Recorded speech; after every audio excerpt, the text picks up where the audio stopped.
Alright, so today we're going back into Unity, and first things first, we're going to make our game something that's actually a little bit more playable by bringing in a first-person controller, and then, once we test played with our first-person controller for just a little bit, we're going to actually go ahead and make a thing, something more than just a cube like we did a little while ago.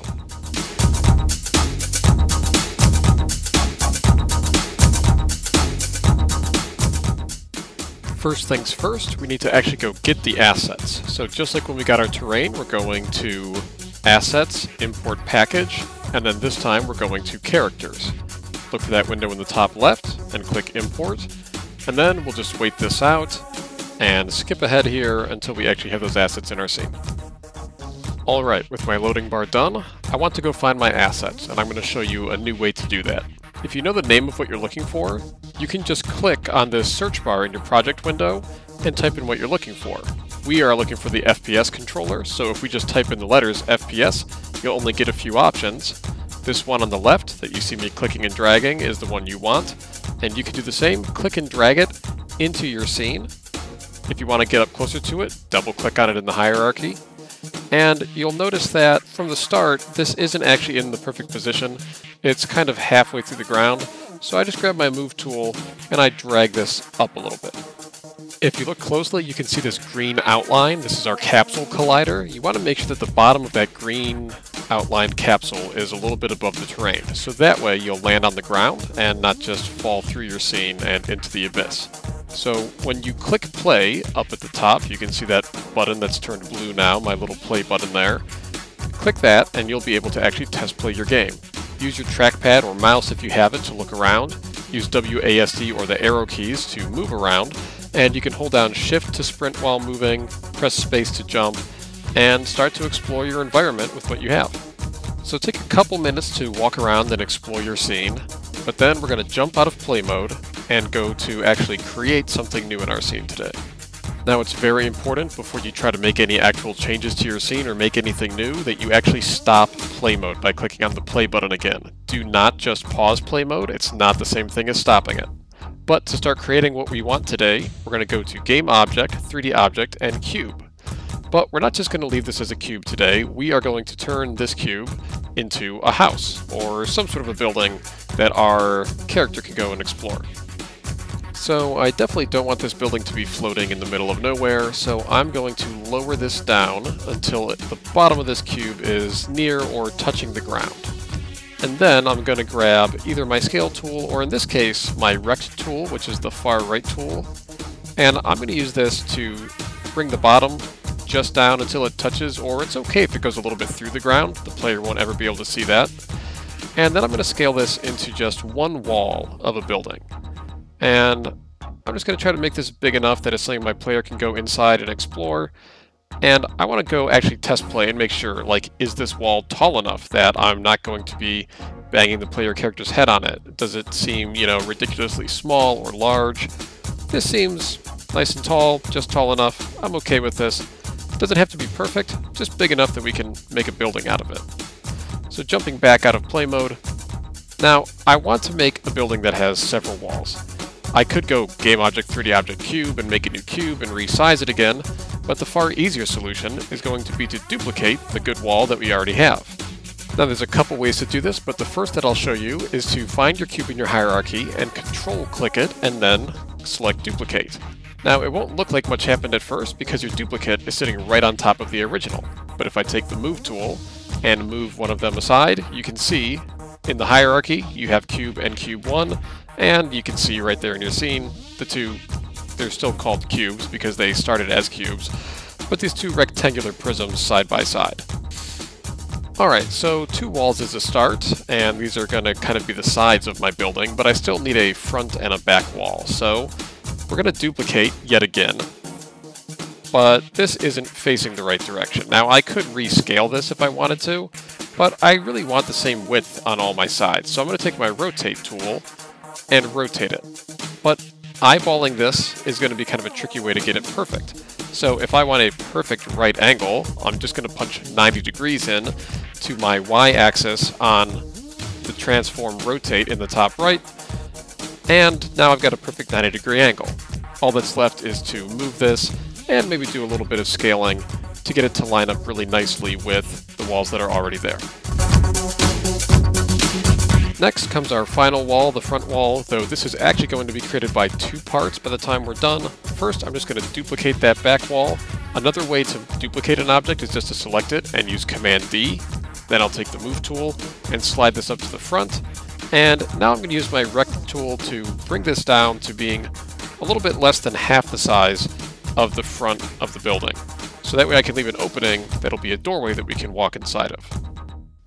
Next, all that's left is to duplicate this side and slide it over to the other, and a little bit of fine-tuning to make sure that the corners don't overlap weirdly. And it's time to start thinking about the roof and the floor. So as I continue to build, I'm also going to continue to test play and just take a walk inside of my building and make sure that everything feels like it's going to end up being about the right size, that I can, walk through the doorway and everything feels right. So now let's make the roof. I'm just going to select one of my walls. I'll take one of the side walls, and I'm going to duplicate it yet again, and then I'll move it up, and this is a good example of what Unity can and can't do. Now, a lot of you might be considering putting a sloped roof on the top of your house, since that's what most of us have, but Unity really won't be able to do this very well, because remember, Unity is a game engine and not specifically designed for 3D modeling. So sure, I could put this on an angle and try to build something, but there's really no good way to fill in the gaps. I'm going to have this big, triangular hole sort of in the front and back of my roof, and it's just never going to turn out the way we want. So just keep in mind that creating phenomenal 3D models isn't really Unity's job. Unity's job as a game engine is to put together all the different assets into a game.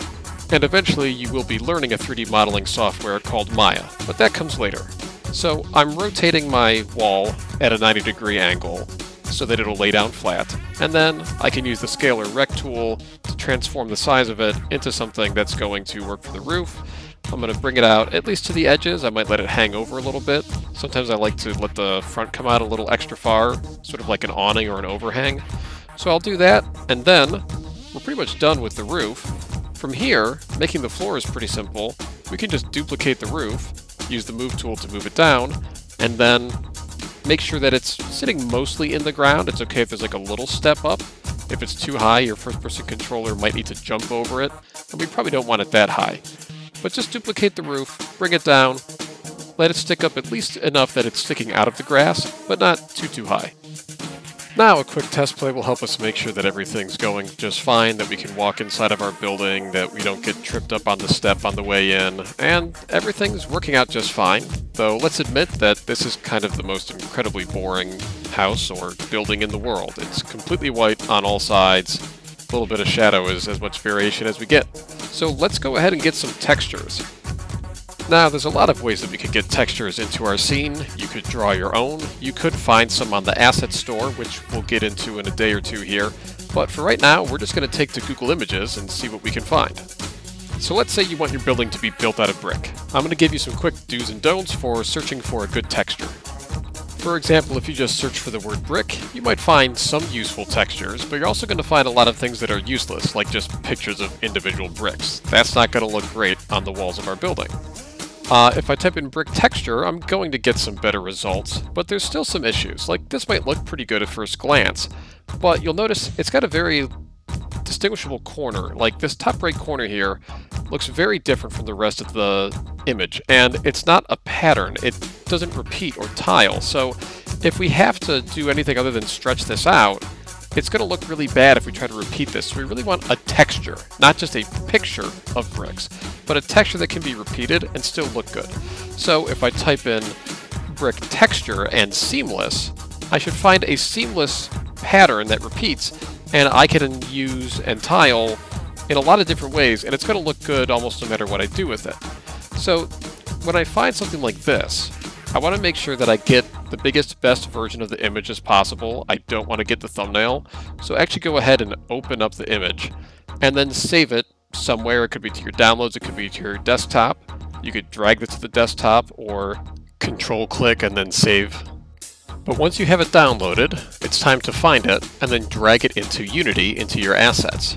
Now, if you did all the steps from the previous videos, you should actually have a folder waiting inside of your asset folder that's titled Textures. You can make this now, or you can just drag it into your asset folder and let it sit there. But if you want to stay organized, making the folder is a good idea. So I'll drag it in. And when we take a look back here, now you see it is an asset in Unity that we can use. If we simply click and hold on this texture and drag and drop it onto the wall of our building, it'll stick right on there. Now this is a good texture and this looks okay, but the bricks look a little bit oversized. These are kind of the biggest bricks I've ever seen in my life, and if we walk up to it, you'll see that even more clearly. So how can we fix the size of these bricks? Well, I'm going to jump back out of play mode, and we're going to click on the wall that we already put the bricks onto. And on the right, in its inspector, I'll click on the very bottom component on this little arrow and expand the shader options. Now there's a couple of areas where it says tile, but the first time that you see tile options, you're just going to want to tweak these numbers, probably by tuning them up a little bit, so that your bricks become a little bit smaller. Once you're happy with the way that it looks, you can go ahead and put that same texture onto different walls. Now, walls that are the same or a very similar size to the wall that you already tiled this for are going to look good. But if you apply this same texture to a wall that's a lot smaller, for example, like the front walls, the texture is going to look kind of squished and not look too great at all. So I'll give you a quick tip to fix that. Really, all that you need to do is take the same texture that you already have saved and drag it back into your assets to make another copy of it. Now the new copy you can scale differently and make that one look appropriate on your smaller walls. So take a little time to scale those tiling numbers as needed until it looks as good as you can possibly get it. Now really all that's left to do is apply that same process to our roof and our floor. Obviously I'm not going to use brick for all of these, so I'm going to go find a nice sort of shingle for the roof and some nice tile for the floor. Now, right now we're just experimenting, so have a little bit of fun with this, guys. In the final project, we'll probably want our buildings to look pretty realistic, but if right now you want to go find Minecraft textures or, just experiment, find something interesting or silly or fun to use as a texture, you could do that, but try to make it look good, have fun, and let's see what we come up with. Remember, it's super important that you take a screenshot of this when you're done with it and share it in the comments section in Schoology so that we can all see what we've come up with. Alright, good luck, have fun, and let's see how they turn out.